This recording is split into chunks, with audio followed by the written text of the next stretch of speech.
This is America in the Morning from Westwood One. Good morning, I'm John Trout. It's Thursday, April 18th, 2024. Here's what's coming up on America in the Morning. No trial for the impeached head of Homeland Security. Not a proud day in the history of the Senate. I'm Linda Kenyon in Washington. House Speaker Mike Johnson's Ukraine and Israel aid package is getting high-level backing. Sagar Meghani, Washington. After 2 days of Donald Trump's hush money criminal trial, 7 jurors were picked. I think he's totally conflicted. I'm Julie Walker. The 4 people accused of killing 2 Kansas women appear in court. I'm Clayton Neville. On Wall Street, the markets are coming off a lackluster day in the red, except for United Airlines. Its shares soared. I'm Jessica Ettinger. From Pennsylvania, politician faces arrest. In Texas, it's all about chips. All ahead on America in the Morning.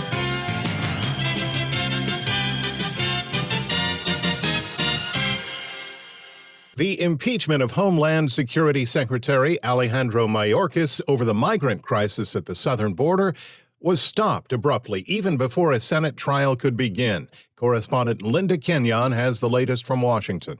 It was over almost as soon as it began. This is a day that's not a proud day in the history of the Senate. Senate Minority Leader Mitch McConnell decrying that the Senate shot down 2 articles of impeachment sent over by the House. It doesn't make any difference whether our friends on the other side thought he should have been impeached or not.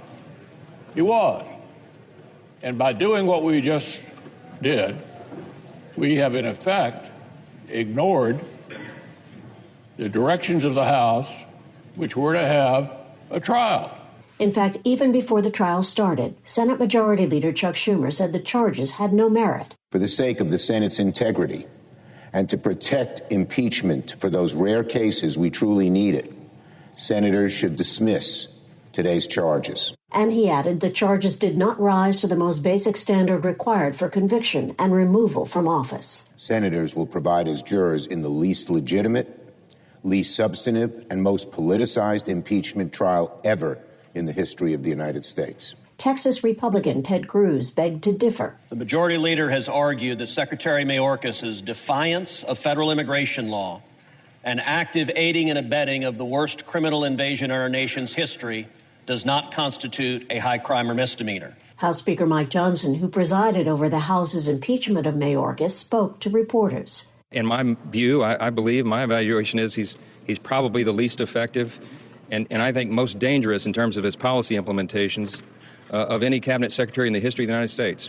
And if there's ever been a cabinet secretary that deserved to be impeached, he is that. But House and Senate Democrats argued the situation at the southern border could have been tackled if the House had passed border security legislation. But the Speaker would not bring a bill to the floor for a vote, perhaps lending credence to the frequent argument that Republicans did not want a solution so much as they wanted a campaign issue. Linda Kenyon, Washington. House Speaker Mike Johnson has unveiled his plan to fund Ukraine, Israel, and other U.S. allies, and it has a high-level backing. Washington correspondent Sagar Meghani reports what Johnson doesn't have is the support of his own party, as Congressman Matt Gaetz, speaking on CNN, said he's firmly against any money going to Kyiv in their fight against Russia. For hours last night and proposed different paths for the Speaker that would have avoided the abject surrender represented by his strategic choice here. There's no other way to describe it. It's surrender. It's disappointing. I won't support it.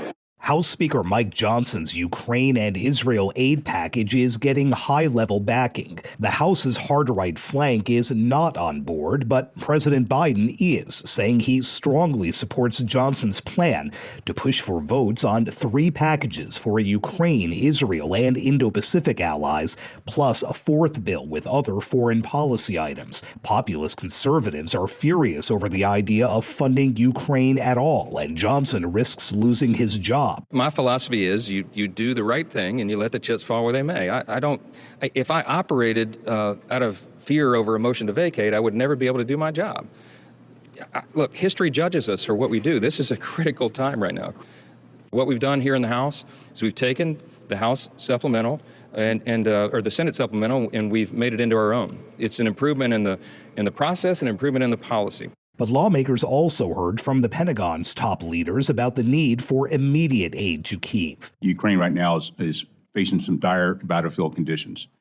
And it's partly because their capability from a resourcing standpoint, from whether it's munitions, whether it's vehicles, whether it's platforms. Joint Chiefs Chairman C.Q. Brown alongside Defense Secretary Lloyd Austin, who says those conditions are starting to shift in Russia's favor. We're seeing them make incremental gains. We're seeing the Ukrainians be challenged in terms of holding the line. They're doing a very good job, a credible job, but in order to continue to do that, they're going to need, the right materials, the right munitions, the weapons to be able to do that. Votes on the funding packages are expected Saturday. Sagar Meghani, Washington.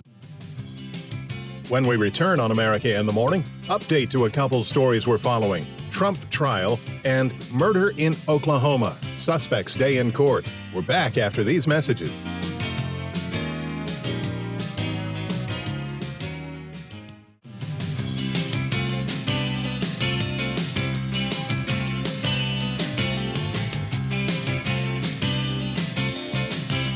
Welcome back. This is America in the Morning. We still have some below freezing low temperatures greeting our listeners this morning in parts of the country. Here's AccuWeather.com meteorologist LaTroy Thornton. Behind a cold front that is crossing the center of the nation today, rather chilly air will filter into the northern and central plains, bringing morning lows in the 20s and 30s for mainly western parts of the Dakotas this morning, with 20s potentially reaching as far east as northern Minnesota and perhaps even parts of northern Wisconsin for Friday morning, leading to a couple of frosty mornings the next couple of days. Daytime highs will be 5 to 10 degrees below the historical average through much of that region, meaning the temperatures only rise into the 30s and 40s for many. The same cold front is expected to produce severe weather from southern Indiana into eastern Kansas and southward through the Memphis and Dallas metropolitan areas today as it pushes into a warm and moist air mass. Thunderstorms in that area will be capable of producing damaging hail, strong winds, and a few tornadoes through Thursday evening before winding down later tonight. Farther to the east, it's going to be a wet day from eastern New York across New England as the storm crosses the northeast, and spotty showers can even lag behind into parts of western Virginia and west Pennsylvania, especially early in the day. Outside of a stray shower along the Outer Banks to start, most of the southeast also looks dry today. Quiet conditions are also in store through a majority of the west, with very dry air in place for most. Warmer air gradually lifts northward from coastal California into western Washington and Oregon through the end of the week, and even into the interior west for Friday. However, a disturbance will spark some rain and high-elevation snow showers today for the northern Rockies of Idaho and Montana. In Chicago, look for sun to give way to clouds today with afternoon showers and a high around 60. Phoenix, Arizona will see sunshine and very warm conditions today with a high of 94. That's the nation's weather. I'm AccuWeather.com meteorologist LaTroy Thornton.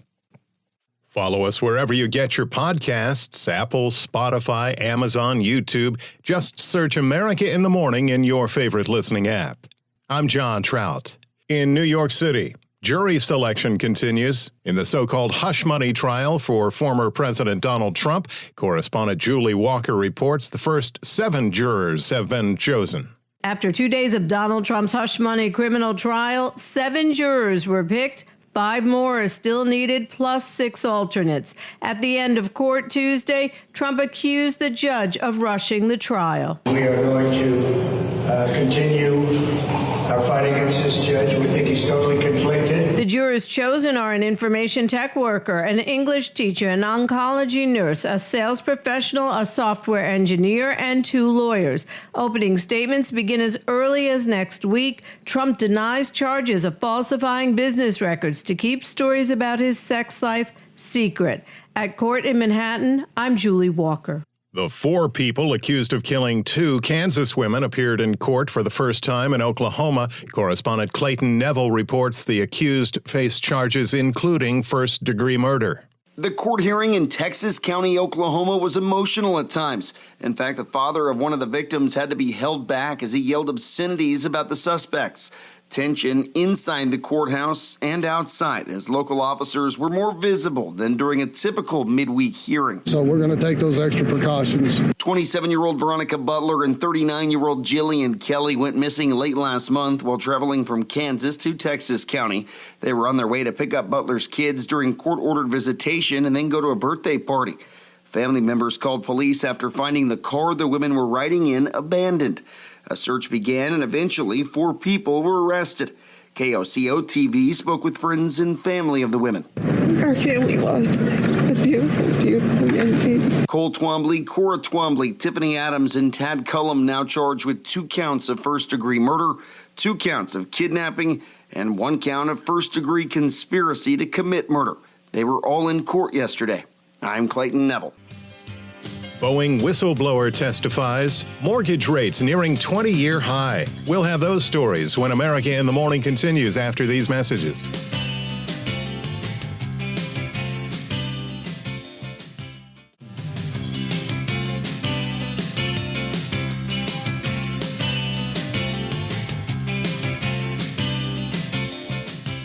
This is America in the Morning. The Business Report is sponsored by Fisher Investments. Fisher Investments has a team of specialists in investing, financial planning, estate planning, and more. Learn more at FisherInvestments.com. Let's get after it. Thursday Business with CNBC's Jessica Ettinger. Wall Street opens this morning after a volatile day for stocks that ended with modest losses for the major averages. We're washing out some of the excess enthusiasm that we came coasting into the month of April. And now we get a little bit of a washout of some of that enthusiasm. Ritholtz Wealth's Josh Brown on CNBC. The Dow dragged lower by shares of Travelers. The insurance company was hurt by extreme weather. But the best performing stock yesterday was a high flyer. The single best performer in the entire S&P 500 is United Airlines on the heels of a better than expected quarterly report and a better forecast for the current quarter as well. That has United shares flying high. American Airlines, Delta Airlines, Southwest, all part of that kind of ripple effect carry through trade in airlines. So among the best performers in the entire S&P. CNBC's Dominic Chu. A hearing on Capitol Hill on the safety of Boeing 787 Dreamliners and 777s. A so-called whistleblower Boeing engineer testified to lawmakers. He said, look, there are gaps in these planes. And he said there could be structural integrity questions that develop and these planes could break apart mid-flight. That's a pretty bombastic statement to make. 2 days ago, Boeing, they knew that this was coming. And this complaint had been lodged with the FAA some time ago. They did a deep dive, a technical briefing explaining why they believe the gaps in the fuselage where they're brought together are well within conformance. And they believe that there's nothing to these allegations. CNBC's Phil LeBeau. Oil fell as traders aren't worried about the Middle East right now. It was down 3% yesterday. Bitcoin dipped below 60,000 for the first time since early March. Trump media shares popped 18%, sitting around $27 a share now. The company's lost nearly half its value since it went public through a SPAC in late March. Mortgage rates putting a dent in the spring home buying season. What's the forecast? Yeah, mortgage rates hit 7.5% on a 30-year fixed home loan on Tuesday, back to where they were last Halloween, and just 0.5% from their 20-year high of 8% that we saw last October. Without instilling too much hope among the mortgage audience out there, I still think the rates could go down to 5% because once the thing turns around, once shelter inflation allows CPI to come down, the game will be on and rates will move down very quickly. It wouldn't be a surprise if the lower end of that range is 5%, maybe even slightly lower. That's Mortgage News Daily's Matt Graham. He gave his mortgage rate forecast to CNBC. On today's watch list, we get earnings from home builder D.R. Horton plus Netflix. We find out how many people applied for unemployment benefits last week, and we get existing home sales numbers for March. Thank you, CNBC's Jessica Ettinger. Pennsylvania politicians' legal woes. Also, Biden's new $6 billion plan. Those stories when America in the Morning continues after these messages.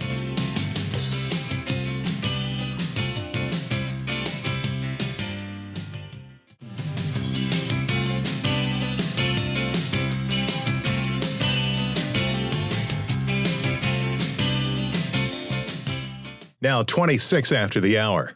An arrest warrant has been issued for Pennsylvania State Representative Kevin Boyle.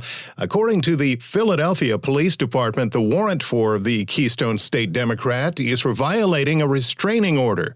Boyle, who has served in the Pennsylvania State House since 2011, is no stranger to the law. Philadelphia's WPVI-TV reports Boyle was charged with harassment and violation of a protection from abuse order after showing up at his wife's house. Boyle also was in the news earlier this year when a video posted on social media showed him allegedly intoxicated at a bar, refusing to leave. Kevin Boyle's the younger brother of Pennsylvania Congressman Brendan Boyle, ranking member of the U.S. House Budget Committee. America in the Morning continues. The Biden administration says there's an agreement in place on funding for a more than $6 billion computer chip factory cluster to be built in Texas. Lisa Dwyer reports. The Biden administration has reached an agreement to provide up to $6.4 billion in direct funding for Samsung Electronics to develop a computer chip manufacturing and research cluster in Texas. The funding is part of a total investment expected to exceed $40 billion, with much of that money coming from private money. The administration says that the investment will help reach the goal of producing 20% of the world's leading-edge computer chips in the United States by the end of the decade. The first factory is expected to be operational in 2026, the second 2027, and an existing factory in Austin will be expanded. I'm Lisa Dwyer. America in the Morning for Thursday, April 18th, 2024 is produced by Jeff McKay. Our senior producer is Kevin Delaney. I'm John Trout. This is Westwood One. This is America in the Morning from Westwood One. I'm John Trout. Coming up this half hour. The hush money trial picks back up in New York City. I'm Clayton Neville. House members grill the president of Columbia University and denounce anti-Semitism that they say is happening on her campus. I'm John Stolness in Washington. President Biden wants a sharp boost in tariffs on Chinese steel. Sagar Meghani, Washington. A massive 911 failure. The first report released on the deadly Maui wildfires and the latest from the Middle East. We'll have those stories. The much-anticipated Bitcoin halving is happening this weekend. I'm Chuck Palm. Melissa Gilbert remembers Little House 50 years after its debut. I'm Kevin Carr. Back after these messages.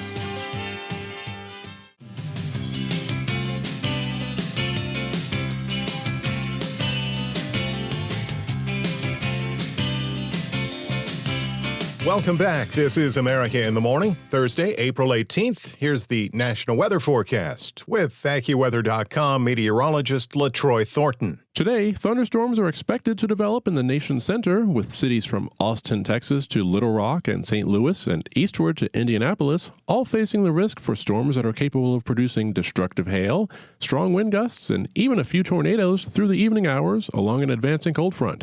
The greatest risk in a place like Kansas City will be during the morning hours, with the southern end of the line in Texas firing up during the late day hours before storms gradually lose steam later tonight over the Tennessee and Ohio valleys. Behind that cold front, a spring chill takes over the northern plains and the Midwest as morning lows in the 20s and 30s push across the Dakotas and the upper Midwest over the coming days, and highs fall to 5 to 10 degrees below the historical average, meaning some areas of frost in the region. In the east, showers through parts of the interior mid-Atlantic and northeast, and steadier rain for New England and near the coast from the Delmarva Peninsula through New Hampshire will make for a damp Thursday in many places as the storm pushes to the north and east. After showers and thunderstorms for some on Wednesday, and with another storm bringing wet weather in the area on Friday, Thursday will bring the second of what will be 3 straight rainy days in spots. The west looks to be mainly dry overall today, and even through Friday, with a gradual warm-up spreading across the Pacific Northwest and even into some interior sections like Idaho and western Montana through the start of the weekend. However, before that, parts of the northern and central Rockies will see some showers of rain and snow the next couple of days. This will be most common through the higher terrain. That's the weather across America. I'm AccuWeather.com meteorologist LaTroy Thornton. We hope you'll follow us wherever you get your podcasts, Apple, Spotify, Amazon, YouTube. Just search America in the Morning in your favorite listening app. I'm John Trout. After a day off, the so-called hush money trial against former President Donald Trump resumes today in a New York City courtroom as jury selection continues. Here's an update from correspondent Clayton Neville. Jury selection picks back up today. It's a trial that involves allegations former President Donald Trump was part of a scheme to falsify records to cover up alleged hush money payments to porn star Stormy Daniels. That allegedly just before the 2016 election and connected to an affair with Daniels that Trump denies, as well as the criminal charges. People don't like the persecution. They don't like what's going on. They don't like these fake prosecutors. Trump, the first former president to stand criminal trial, and this the only current case against him expected to have its trial before the 2024 election. That Trump, of course, is the Republican frontrunner in. This is all election interference at the highest level. It all comes out of Washington because they're losing badly. You know they're losing very badly. You do know. The anonymous jury's not complete yet, but attorneys are well on their way. 7 Manhattan residents were selected to serve on Tuesday. We don't know exactly who they are, but we do know some about them. There's 4 men, 3 women. The oldest is middle-aged, and the panel has 2 lawyers. 3 citizens originally from other countries, a teacher, a nurse, a salesman, and technology experts. So far, the Trump trial doesn't meet on Wednesdays, but will resume today, with Trump lawyer Alina Habba still frustrated with a judge in the case and his schedule. She spoke with Fox News. Not even allowing a father, never mind a former president, but a father attend his son's graduation. And let's not forget Passover. Okay, observant Jews have a right to go and pray to who they want and observe Passover, and this judge would not allow it, not for any of the attorneys. As the trial resumes, lawyers will look to round out the jury and solidify alternates. All eyes back on Trump, who reportedly was singled out by the judge this week for making comments during questioning of one of the prospective jurors. I'm Clayton Neville. 4 months after 3 university presidents testified before a House committee about the rise of anti-Semitism on their campuses, a 4th, Columbia University President Nemet Shafik, defended her handling of the indignation at her school. John Stolnis has more on a very contentious hearing.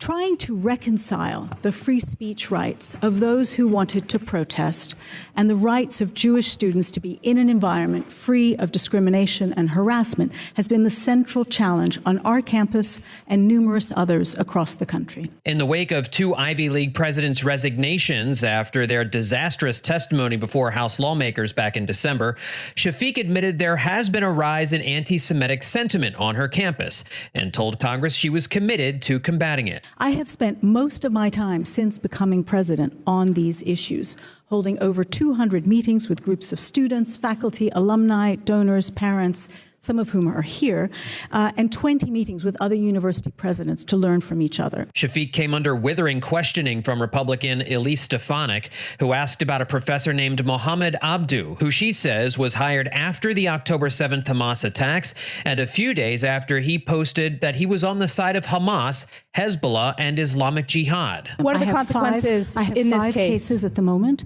who have either been either taken out of the classroom or dismissed. And is he one of those? He will never work at Columbia again. So he has been terminated? He has been terminated.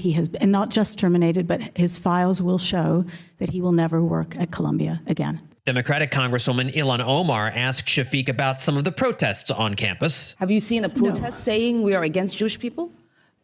No, I have seen. Okay, thank you for that clarification. Seconds later, Stefanik confronted Shafik about her no answer to that question. And Dr. Shafik, you realize that at some of these events, the slurs and the chants have been F the Jews, death to Jews, F Israel, no safe place, death to the Zionist state, Jews out.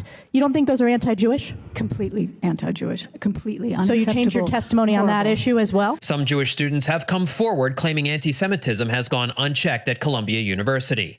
John Stolnis, Washington. President Biden has called for sharply raising tariffs on Chinese metal products as he toured a steel factory in Pennsylvania. As correspondent Sagar Meghani reports, the president's plan comes as he was campaigning with union workers in the all-important swing state and could lead to retaliatory tariffs from China. At the United Steelworkers headquarters, U.S. Steel has been an iconic American company for more than a century.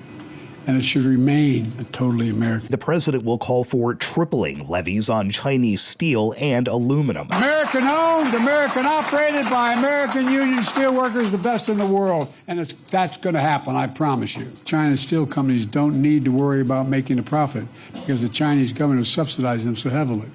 They're not competing. They're cheating. They're cheating. And we've seen the damage here in America. The White House insists the move is more about shielding American manufacturing from cheap imports than it is about firing up a union audience. Senior administration officials say China produces about half the world's steel and sells it on the world market for less than half what U.S.-produced steel costs. But higher tariffs can pose their own economic risks by potentially making steel and aluminum more expensive, and thus making things like cars and other key goods cost more for American consumers. For all this tough talk on China, it never occurred to my predecessor to do any of that. The bottom line is I want fair competition with China, not conflict. And we're in a stronger position to win the economic competition of the 21st century against China or anyone else because we're investing in America and American workers again, finally. Sagar Meghani, Washington. When we return on America in the Morning, 911 outages in a half dozen states and big weekend for Bitcoin. Just a couple of the stories you'll hear next. We're back after these messages.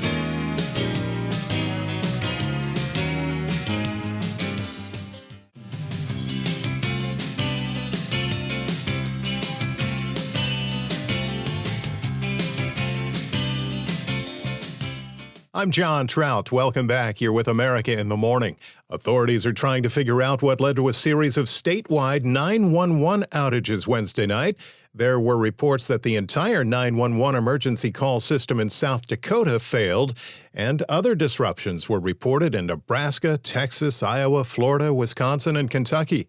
Police and fire departments in Las Vegas also reported their service went down from landlines, not from cell phones. First responders in the affected cities and states hit by the outages took to social media to warn residents to use other phone numbers to call in emergencies. America in the Morning continues. The state of Hawaii released what it is calling the first phase of a probe into the cause of the catastrophic 2023 Maui wildfires. As correspondent Donna Warder reports, this 400-page report comes after months of delays and points one of the fingers of blame at a severe breakdown in communications. The report says that the Maui Fire Department was no match for a series of blazes, including one that killed 101 people in August 2023 in the historic town of Lahaina. It's important to remember, on August 8th, we experienced not just the worst fire in state history, we experienced the two worst fires in state history, occurring at the same time on the same island. Chief Brad Ventura of the Maui County Fire Department says they've identified several areas for improvement. First one's to fully stock our relief apparatus. Second is to create a statewide mutual aid program. Third is to create a communication plan to evacuate visitors and residents who speak different languages. Last August, some firefighters carried victims piggyback over down power lines to safety. Another repeatedly drove a moped into a burning neighborhood to rescue residents one at a time. The report made public by the Western Fire Chiefs Association is the first of two major assessments of the fires coming out this week. I'm Donna Warder. Tensions remain high in the Middle East as Iran is warning of what they're calling a massive retaliation if Israel responds to the recent missile and drone attack launched by Tehran. Lisa Dwyer reports. Iran's president has warned that the tiniest invasion by Israel would bring a massive and harsh response as the region braces for potential Israeli retaliation after Iran's attack over the weekend. Iran launched hundreds of missiles and drones at Israel in response to an apparent Israeli strike on Iran's embassy compound in Syria on April 1st that killed 12 people, including 2 Iranian generals. The United Nations is urging maximum restraint between Israel and Iran. Israel's Prime Minister Benjamin Netanyahu is brushing off those calls, saying Israel will decide how to respond to Iran's attack. I'm Lisa Dwyer. Ukraine is assessing the damage after a lethal Russian attack that struck an apartment complex in a city north of the capital, Kyiv, killed 17 people. Correspondent Charles de Ledesma reports the action comes after Ukraine's military struck a Russian oil refinery using drones 3 days ago. And that happened after the Kremlin destroyed Kyiv's largest power plant.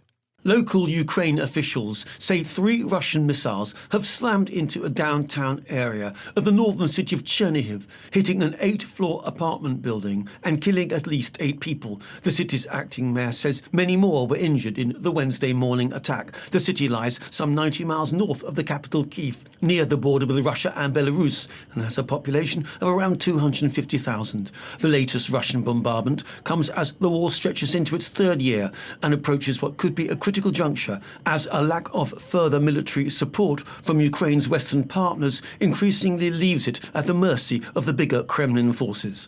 I'm Charles de Ledesma. Set to take place this weekend, the unusual crypto event called the Bitcoin halving. Chuck Palm explains in today's Tech Report. In light of the upcoming Bitcoin halving potentially happening this Saturday, here's a brief explanation of the event and what it means to you as a Bitcoin investor. Quick side note, this is not financial advice. Invest in any instrument at your own risk. The Bitcoin halving happens every 210,000th Bitcoin that happens to be mined. It takes about 10 minutes to mine one single Bitcoin on a blockchain. Therefore, this event happens every 4 years or so. Bitcoins are awarded to miners for validating the transactions that happen on the blockchain, but the payout is eventually cut in half, effectively decreasing the rate at which new Bitcoins are introduced into circulation. It is predicted the magic Bitcoin will be mined this weekend, effectively cutting the number of remaining Bitcoins in half. For people mining Bitcoin, the halving results in a reduction of mining rewards, but doesn't necessarily lead to a lower profitability. In fact, historically, quite the opposite has been true. Tune in tomorrow to find out what this might mean to the Bitcoin market. I'm Chuck Palm. Robert Workman checks in with a look at sports.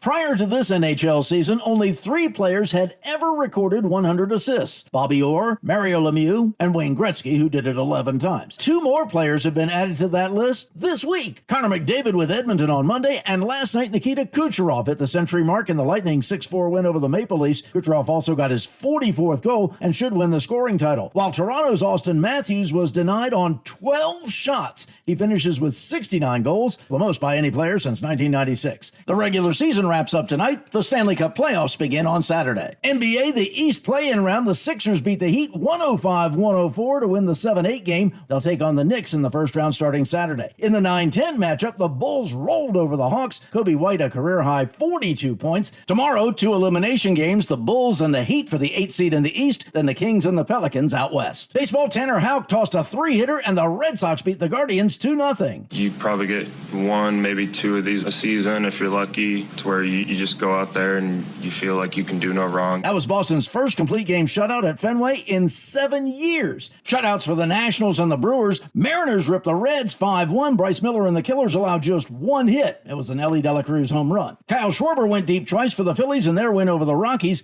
Braves edged the Astros in 10. Marcell Ozuna with his league-leading 8th home run. That's Thursday Sports. When we return on America in the Morning, Coast Guard heroes and a television milestone after these messages.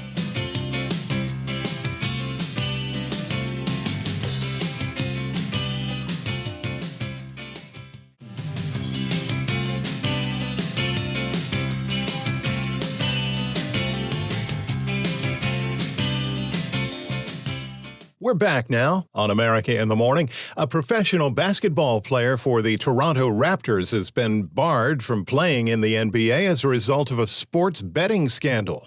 Correspondent Gethin Coolbaugh has the update.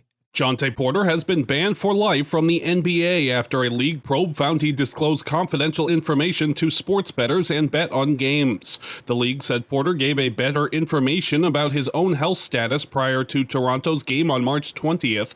The league said an NBA bettor placed an $80,000 bet that Porter would not hit numbers set for him in parlays through an online sportsbook. The bet, which was frozen and not paid out, would have won $1.1 million. The 24-year-old forward averaged 3.7 points and 2.6 rebounds in 37 NBA games. I'm Gethin Coolbaugh. The Coast Guard is being credited with rescuing a pregnant woman who needed urgent medical care. Drone footage showed the 35-year-old woman strapped to a gurney and being reeled into a Jayhawk helicopter from the deck of the Disney Cruise Line ship Fantasy in the Atlantic Ocean, 260 miles northwest of Puerto Rico. The Coast Guard sent the helicopter and another aircraft from a base in Miami. She was then flown to a hospital in San Juan for treatment. It was 50 years ago this week that the events surrounding the Ingalls family played out in America's living rooms. Kevin Carr reports on the anniversary of the debut of Little House on the Prairie. 50 years ago, one of television's most popular and endearing shows premiered as a TV movie. Little House on the Prairie aired on March 30th, 1974, and went on to series later that fall. Based on the books of Laura Ingalls Wilder and her life in the late 1800s, Little House became a cultural phenomenon lasting 9 seasons. To celebrate the show's legacy, this past weekend, more than 18,000 fans gathered near Simi Valley, California, close to where the series was shot. This was the largest gathering of the surviving cast since the end of the series in 1983.